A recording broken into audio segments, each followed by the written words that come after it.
doing, everybody, and welcome to Wisconsin Sports on the Go with TraG. I'm your host, TraG. It is Monday, coming off a fantastic weekend there. It was a good weekend.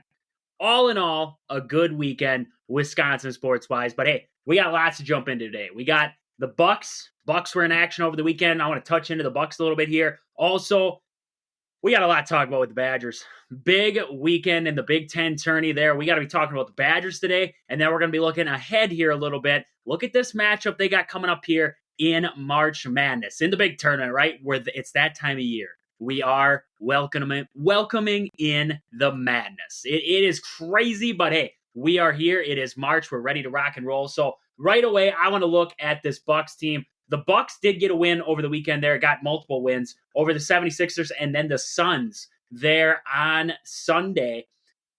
And, you know, I look at this game for the Bucks. Bucks, I mean, played very well leading into this one against the Suns. I mean, shot the lights out in that first half. Ridiculous amount of points there in the first half for them. And then looking at the second half, played well in the second half, won this game 140-129. Looking at the box score in this one, the Bucks, I mean, held some of the bigger names. I mean, Kevin Durant, 11 points in this game here, 4 for 10 from the floor. Not a good game out of Kevin Durant. Bradley Beal went for 28.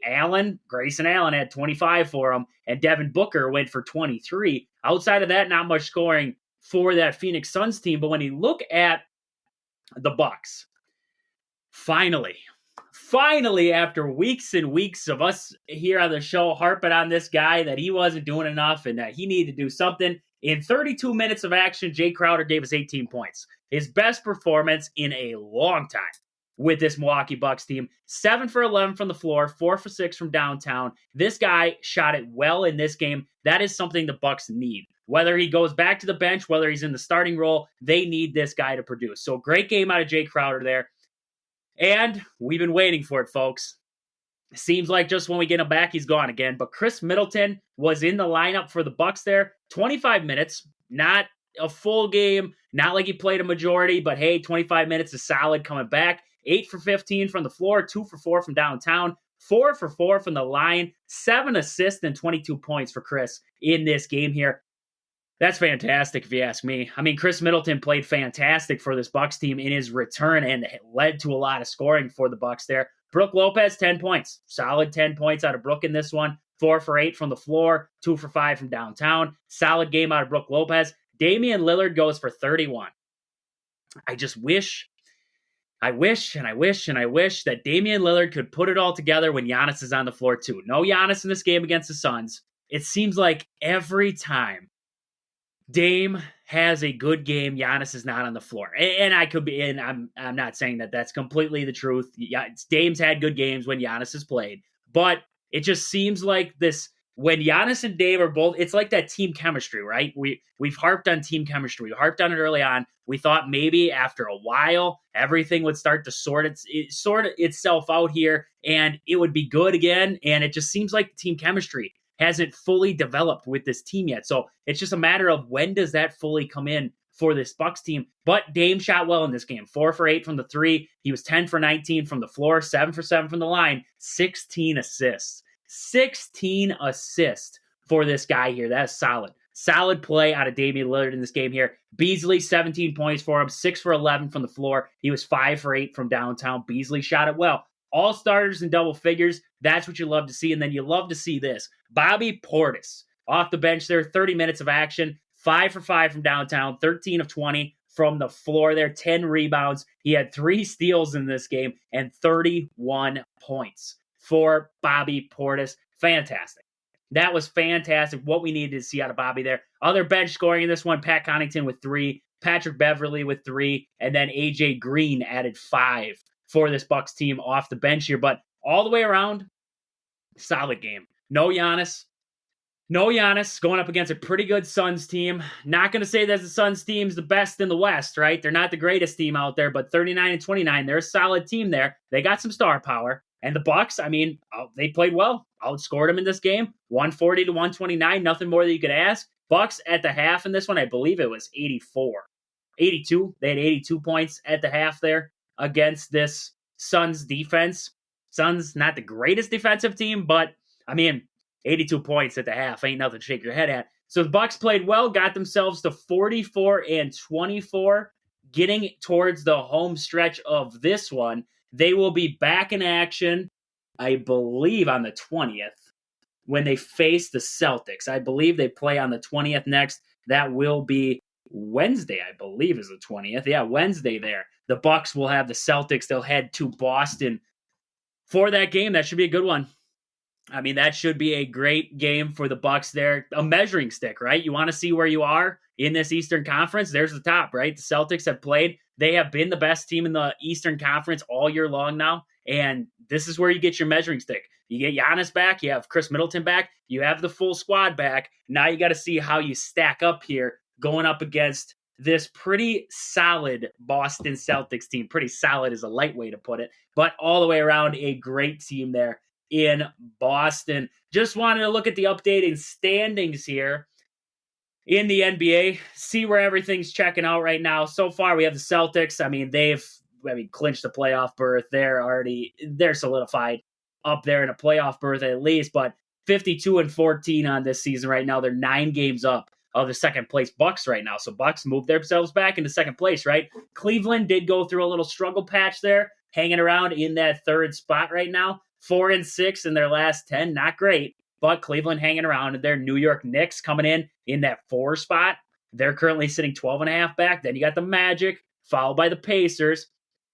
Then you have some of the teams that are on the cusp of they need to get healthy, right? We got the Heat, we got the Sixers, we got the Bulls, and we have the Atlanta Hawks coming in that 10 spot. Brooklyn Nets sitting on the outside looking in 26.5 games back. 3.5 games back of the Atlanta Hawks for that 10 spot right now. Other than that, Toronto, Charlotte, both relatively eliminated. Not eliminated yet, but they're on the cusp of that, right? And then we have the Pistons and the Wizards, the Wizards actually are now the worst team in the Eastern Conference. Only 11 games. Actually, worst team in the NBA. Pistons did move out of the cellar there. So good for the Detroit Pistons there. Looking over at the West, a little bit of the same that we've seen all year. Oklahoma City Thunder, they're sitting at 1 spot. They did overtake the Minnesota Timberwolves, who have dropped to the 3 spot now. Denver Nuggets move up to the 2, sitting at a half game up of the Timberwolves there and a half game back of the Oklahoma City Thunder. Clippers coming in 4.5 games back, followed by the Pelicans. Pelicans sitting there 6 games back in that 5 spot. Then we have the Kings, followed by the Mavs. The Phoenix Sun coming in that 8 spot, followed by the Warriors, tied with the Lakers there, both 11.5 games back in that 9-10 spot.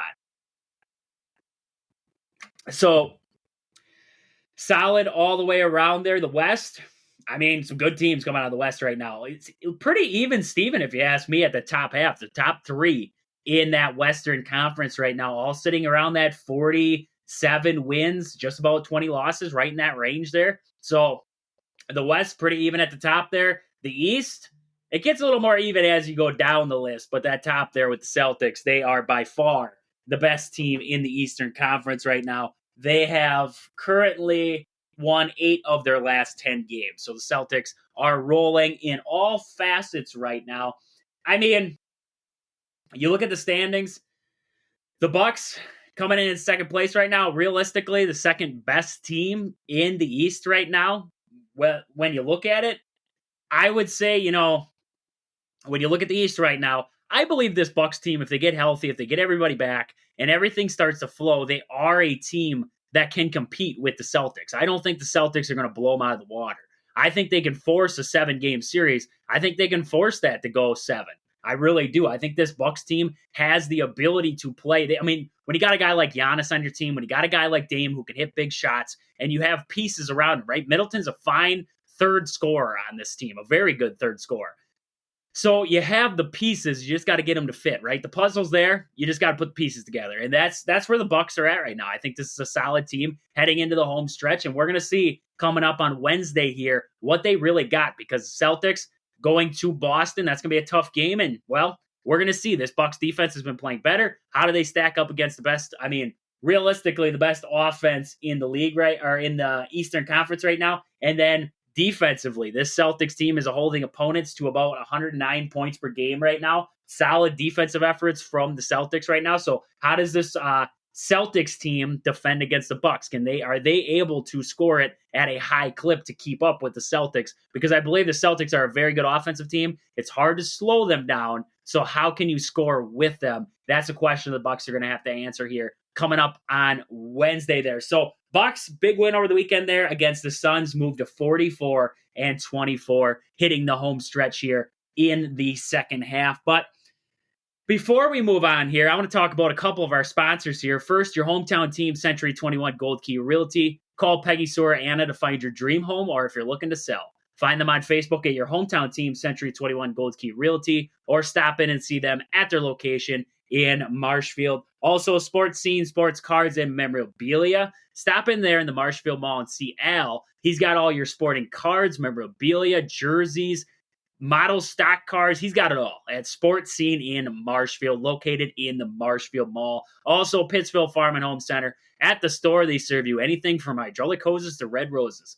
Stop in and see the awesome crew at Pittsville Farm and Home Center soon, because, hey, it's getting closer to spring, right? It's getting closer to spring. We're getting closer to the point where we can start planting flowers. We might need to kill some weeds, right? They got Roundup. They got it all. So check them out there at Pittsville Farm and Home Center in Pittsville, Wisconsin. But hey, we got to move on here. We got to get into the Badgers. I want to talk a lot of Badgers today. We got the Badgers coming off that Big Ten tourney. We got the March Madness tournament coming up here. We got the matchup set. So we got to talk about it all today. So I want to start with that Big Ten tournament there. And we talked about last week, we were able to get about the Maryland game. Badgers shot the lights out against Maryland. This team went on just a tear. I mean, when Carter Gilmore hits a three, shots are falling.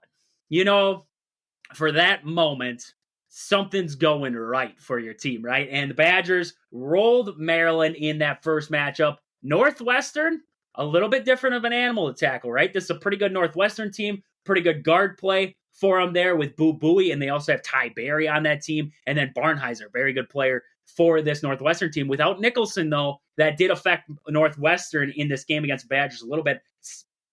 70-61, the Badgers did get the win in that game. Shot the ball well in this game. I will say it. They shot the ball well. From three, they're about 45% on this game, 10 threes in this one, and then shot 24 for 52 from the floor in that game here. AJ Storr, 30 points in that game. AJ Storr, big-time performance in that game. No Chucky Hepburn.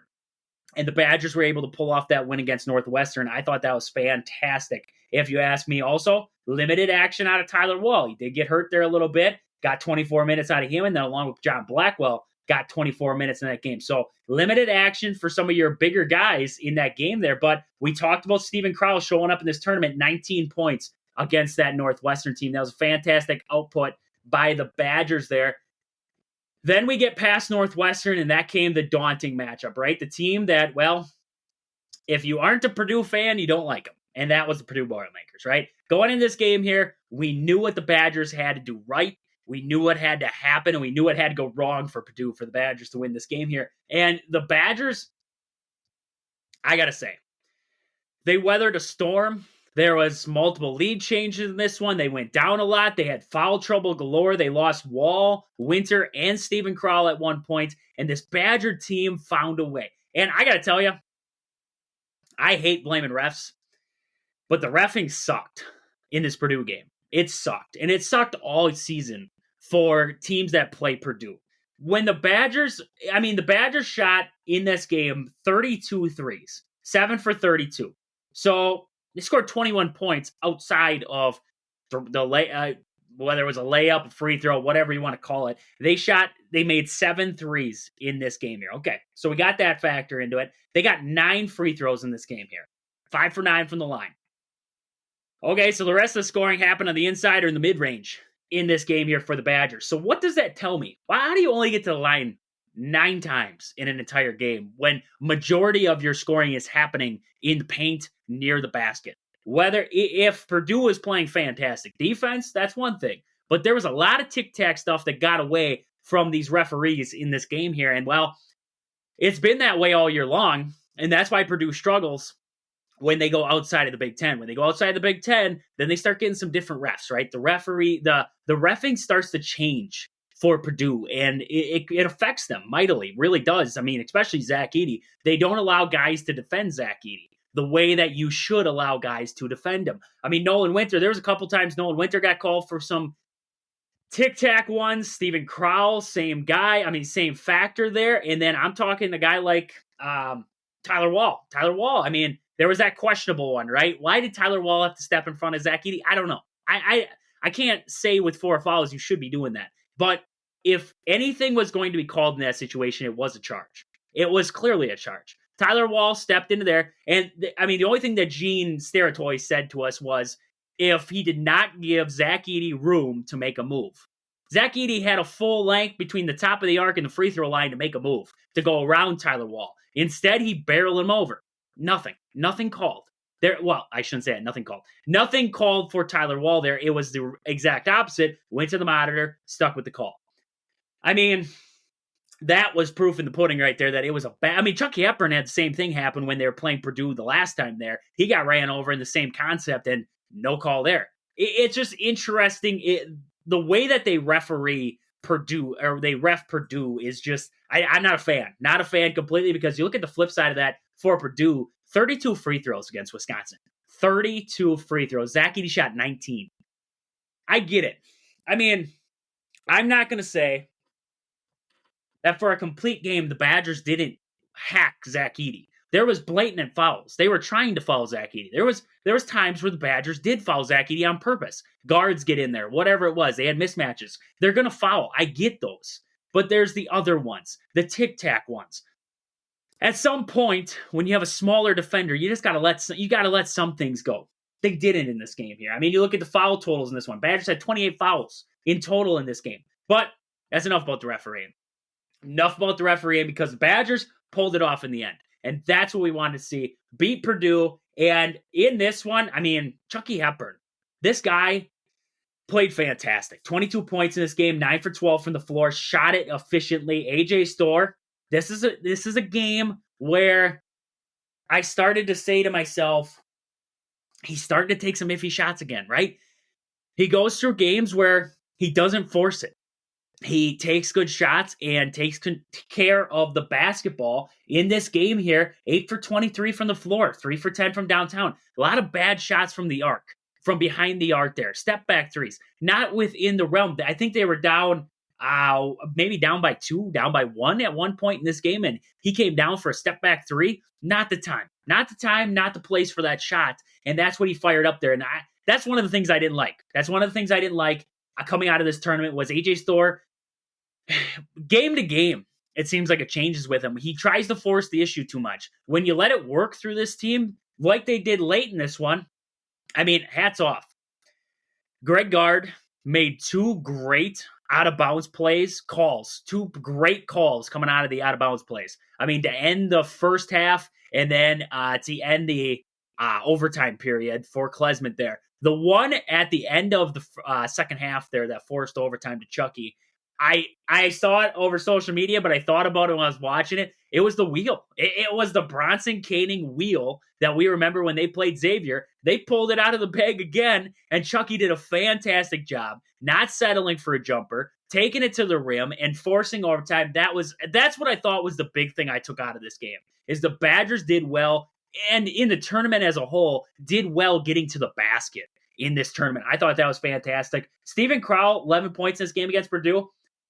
The tough part about Crowl in these Purdue games is Steven Crowl in these games is they're putting the smaller guy on him, the more athletic guy, the guy who's going to push him out of there. You know, he's not getting the matchups on the block like you'd be used to, because he's not getting the Zach Edey matchup. Zach Edey's going up against Tyler Wall, who also struggled in this game. 4 points for him, but he did, like I said, foul trouble. Foul trouble took Tyler Wall. The tournament in total, foul trouble took it away from Tyler Wall. So that sucked. Tyler Wall barely in this tournament, because the guy was constant foul trouble. But all in all, great game all around. But I got to tell you, the guy who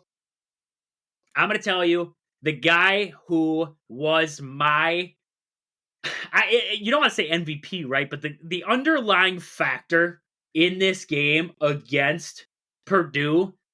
Carter Gilmore.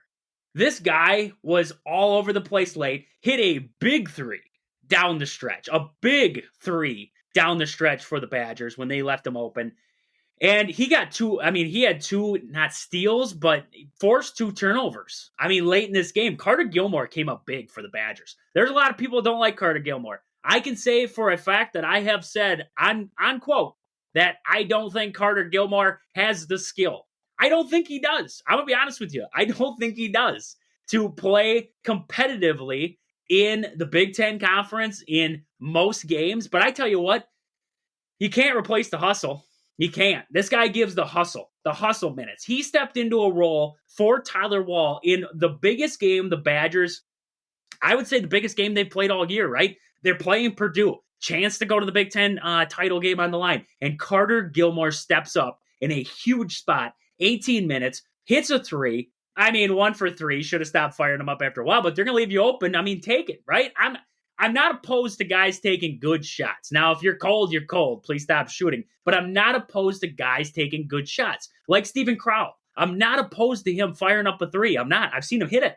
I've seen him hit multiple in a game, and this guy can shoot it. We know that. I'm not opposed to these guys shooting threes. When Tyler Wall's 0 for 4 in the game, that's not a step to his game. The three ball is not a step to Tyler Wall's game. Those are the times that I get like, maybe not a good shot. Situations dictate what's a good three, what's not a good three.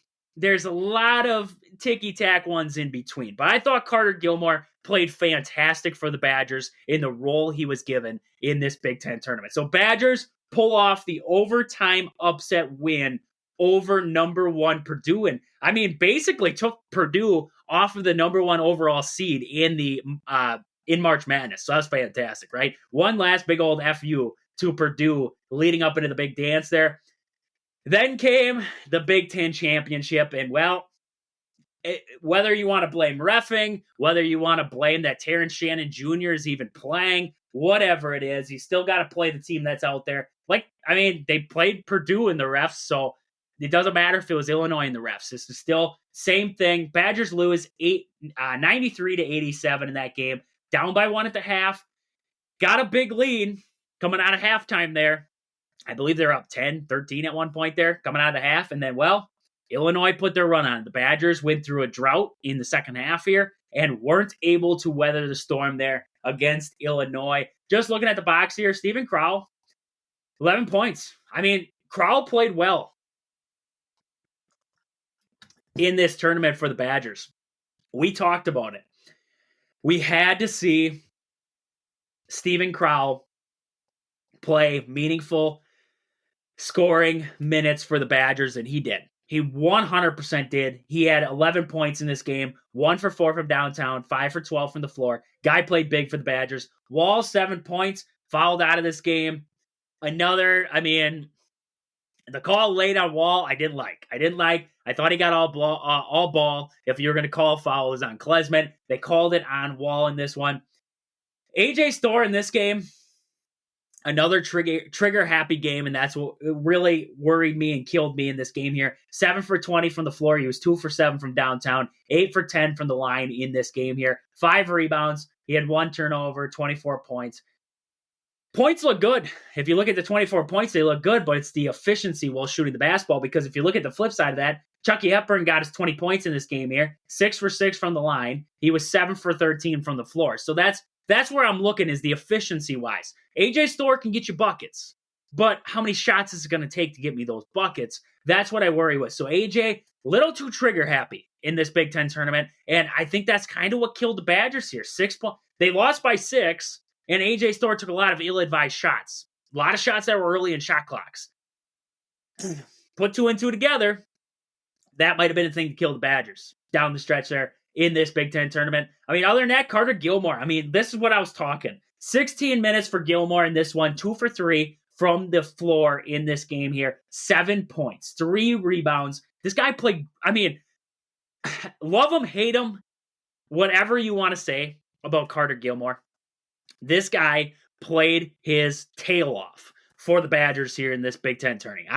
You cannot knock the hustle of this guy. You can't knock the way that he plays the game. He plays it solid, and he brings an energy off the bench, and that's what you got to love. John Blackwell, minimal minutes in this game, 11 minutes in this one, 0 for 2 from the floor, and no points. That's unusual because you're talking about a guy who coming off Maryland was your leading scorer, and then you lead through the rest of it, and this guy played big minutes, but got injured in the Big Ten tourney. Klesmit got injured in this game, 16 points, though. Klesmit, big shots late in this one.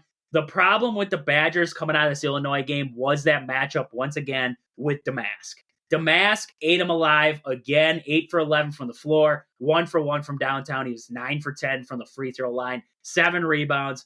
He did have 6 turnovers. I really wish the Badgers would have kept going after Illinois, disrupt them in the backcourt, because Chucky did it a couple times, was able to get the steal there.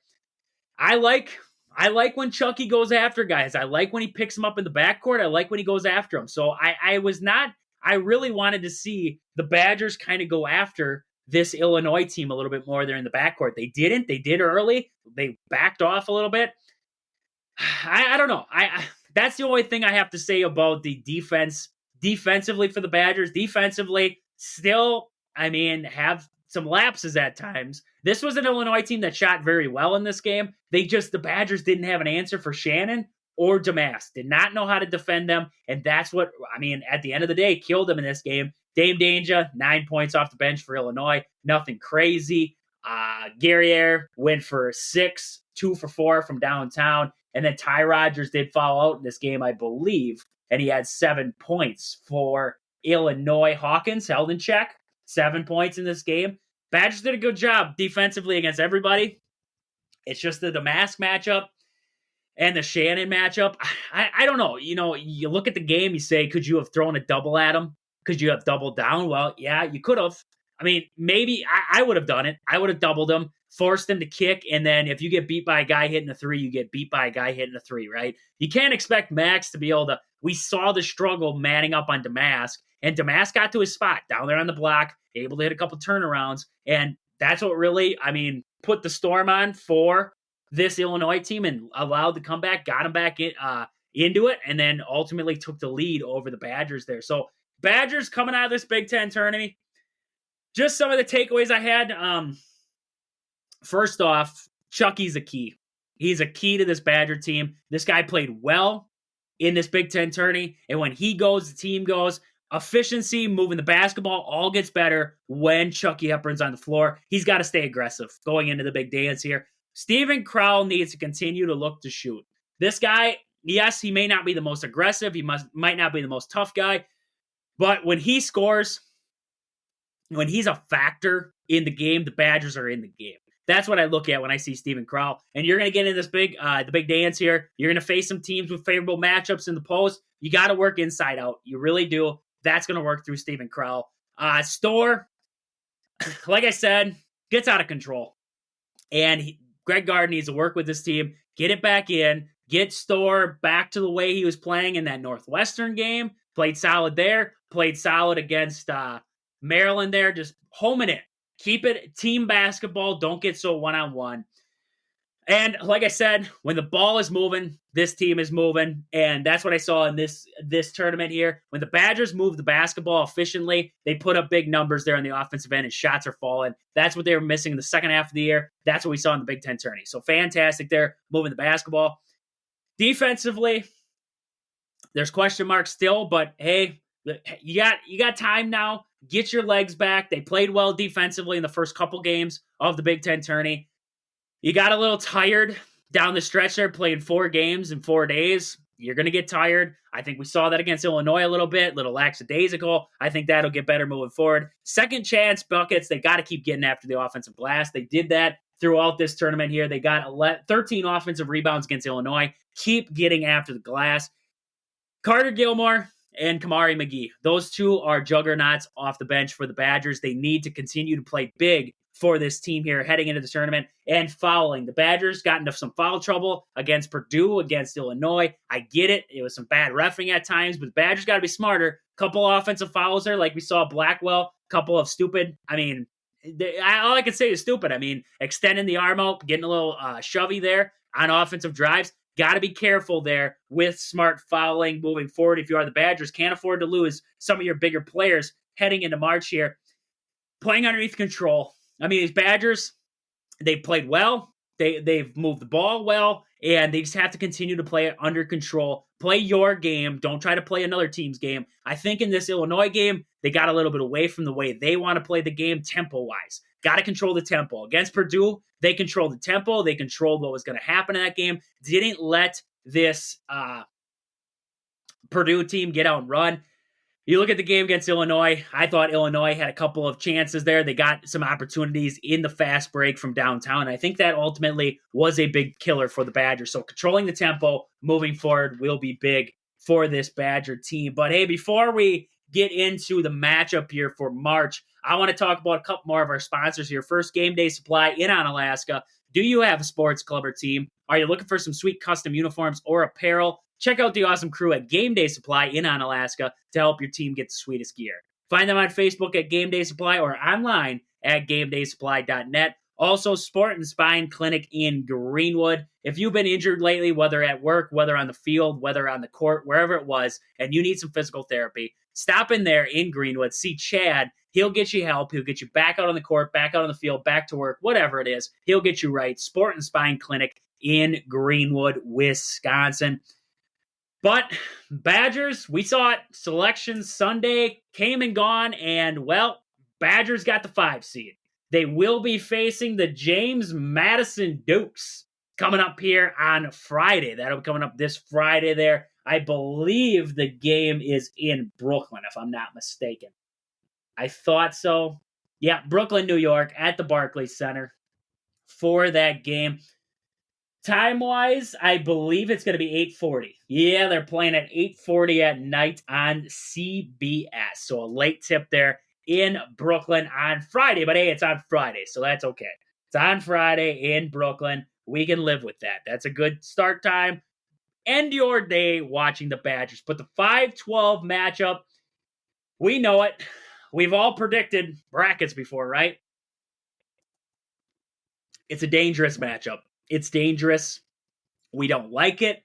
And while this James Madison team's pretty solid ball club, 31-3 on this season here. This is a pretty good team, if you ask me. And, well, leading into this game against the Badgers, they are on a roll. They're coming off their conference championship game there against Arkansas State. That was I believe, a blowout win, 91-71.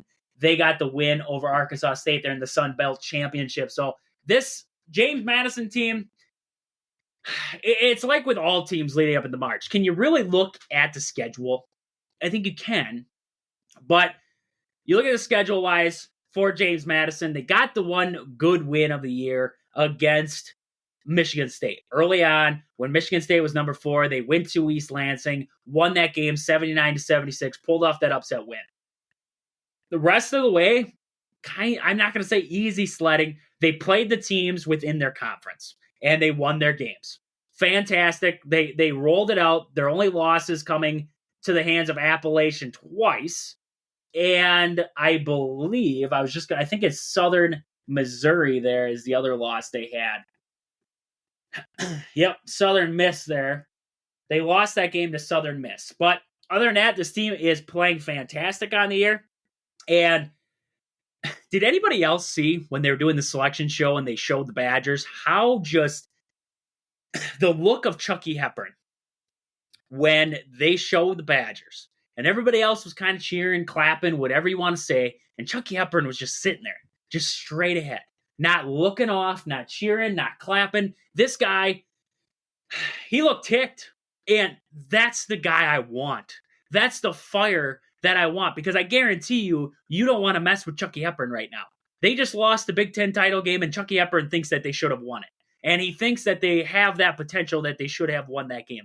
That's the guy I want right now. I love that. I mean, people might look at it and say, oh, you should be happier. You should be happier. No.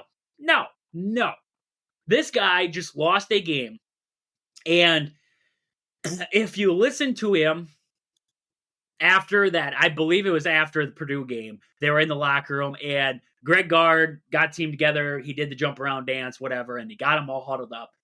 And they were about to do a breakdown.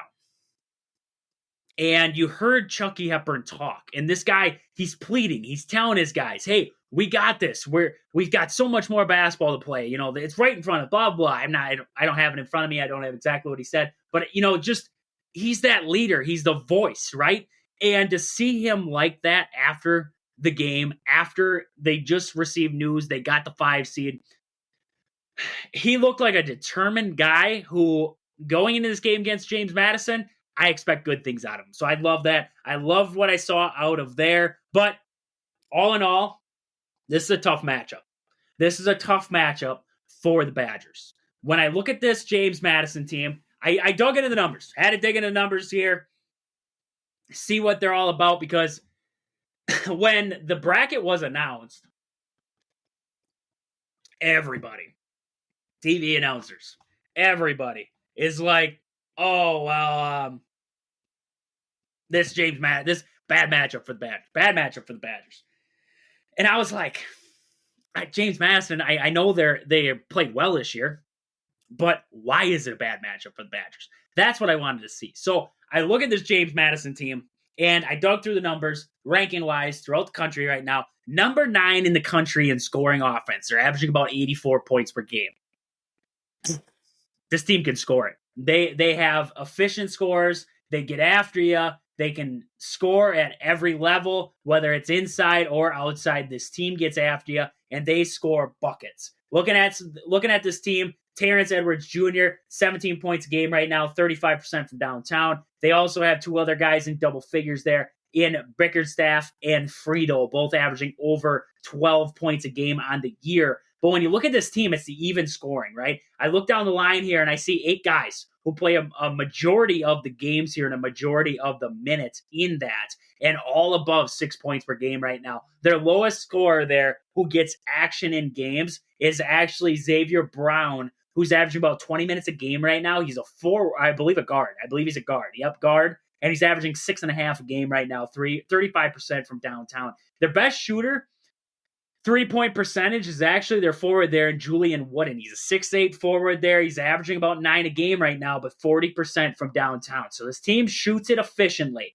You look at team field goal percentage. They're 48%. Great shooting the basketball. They're number 26 in the country in assist-to-turnover ratio right now. They have about 558 assists compared to 366 turnovers for about a 1.5. 1.5 turnover to assist ratio on the year. They're number 24 in assists, number 65 in bench scoring. They're actually getting about 24 points a game off the bench in scoring. One of the things the Badgers lack, and one of the things you look for, is lack of depth on team. And the lack of depth is not a thing with the James Madison team. They seem to keep filing it in after that. 24 points a game off the bench there. Blocks per game, this is where the Badgers can excel. You look for things the Badgers can get at. Blocks per game, they're only averaging about 3. They're actually number 238 in the country right now in blocks per game. They don't defend it well on the inside, and that's due to a lack of size. They don't have a lot of size on this team. They have their tallest guy is about 6'9", lanky 6'9", but not a big guy there. So the Badgers could potentially, and this is if they play the game right, work inside out. You got to work inside out against this team. Their biggest guy right there, Gerald Robertson, is about 6'9". Like I said, Julian Wooden is about 6'8", and Bickerstaff is 6'9" there. So not a lot of height on this team, right? You got big 7-foot Stephen Crowl. You got to work through the post if you are the Badgers. Looking at fast break points, this team, I mean, you would think 84 points a game, they like to get fast break points. 11 points per game in the fast break. 11.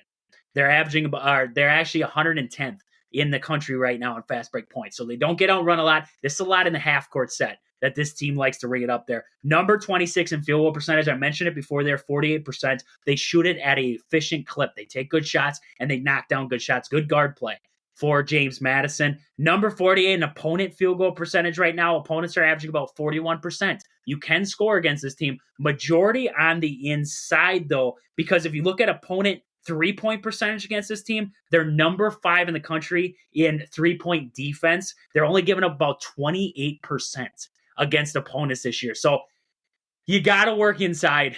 You got to work inside out if you are the Badgers in this game against James Madison, because this is a very good There's a guard play is very good for James Madison. They defend the perimeter very well. They're actually shooting it very well from the three-point line themselves. Number 48 in the country right now. They're averaging about 37% from downtown. It's a very good three-point shooting team, if you ask me, and James Madison. Number 19 in steals per game. They like to get after you. These guards like to get after you. So limiting turnovers will be big for the Badgers. They're actually at number 9.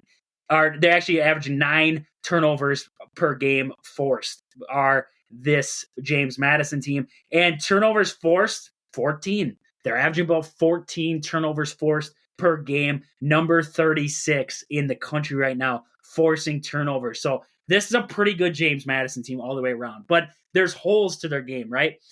I mentioned it, lack of size.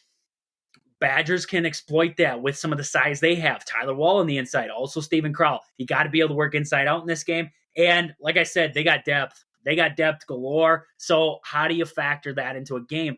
Do the Badgers have enough depth to go back at it? Because if they get in foul trouble, who's going to step up for the Badgers in this game here? This is going to be a tough matchup. 100% a tough matchup for the Badgers. And I got to be honest with you, when I look at this Badger team going up against James Madison, I like the matchup size-wise. I like the Badgers in this game size-wise. The only thing I don't like is guard play. Guard play for James Madison's very good. How do the Badgers guards respond? We have a very good defender in Chucky Hepburn. What's the status of Max Klesman heading into that game? And how does John Blackwell bounce back after a couple struggling games and then getting back healthy? How do those two bounce back here heading into the big dance? Those are going to be big question marks for the Badgers. And also AJ Storr. I mean, not shooting as efficiently as you would like. How does he go when he get into this big dance here when the pressure's on? This is going to be a big game. I mean, we're going to talk about it more this week. I want to dive more into the action here, look a little bit more into James Madison, and figure out what this team's all about. But this is a solid team in James Madison, and it's going to be a really tough 12-5 matchup. I think one of the better games of this in this region in the first round there, I think will happen between Wisconsin and James Madison. I don't think this is a pushover team. I really don't. And the Badgers, you got to see them continue that shooting. It's going to take a lot because this team defends the three well, getting guys open for three-point shots, but it's going to work on the inside, work it out, right? That's going to be a big key for the Badgers heading into this one. I want to look at the region as a total. We're going to look more into the bracket tomorrow here on the show, but I just want to look at the Badgers region a little bit here, see who they'd have to face moving forward. Duke, Vermont is in that 4-13 matchup, so the Badgers would face the winner of that. I mean, I'm not worried about Duke. This Duke team isn't great. They're not like we've seen in the past. This isn't that fantastic Duke team that you really worry about. This is a solid Duke team. So Duke is in that 4 spot right now. And then you would have the winner of the Houston, I believe Houston, and I'm not predicting brackets right now, but Nebraska and Texas A&M, you would probably imagine Houston's going to get to that elite or Sweet 16 spot. So you'd have that matchup with Houston there. I'm going to be honest with you. You control Houston's point where they can you take them out of the fast break. You take away the second chance points from Houston. They turn into a different team. I mean, they do. And that's how teams have beat Houston this year. So the Badgers, tempo-wise, they could be able to compete in a game against Houston. You look at the bottom half of that bracket, you got teams like Texas Tech and NC State squaring off in that first matchup. Kentucky and Oakland. You have Florida waiting for that 10-10 matchup. And then Marquette in that other spot. I believe I just want to look at the first 4 there. The first 4, I believe that is going to be, just checking it out here, Boise State and Colorado. So you'd have probably, I'm going to predict Colorado's coming out of that first 4. But you're going to have Colorado and Florida, and then Marquette and Western Kentucky. You could get another matchup with Marquette. Wouldn't that be awesome? I mean, just think about it. Just think about it. Wisconsin, Marquette, lead 8, shot at the Final Four. Those two square off one more time. That'd be fantastic. But one game at a time, right? We got to get past the James Madison Dukes first, and we're going to get into that more as the week goes on here. So we talked about a lot today. Got into the Bucks, got into the Badgers a little bit. We got more to talk about with Badgers as they get closer and closer to the big dance tip-off there. But with that, this has been Wisconsin Sports on the Go with TraG. Thank you guys for listening. We'll catch you guys back here tomorrow. But until then, deuces.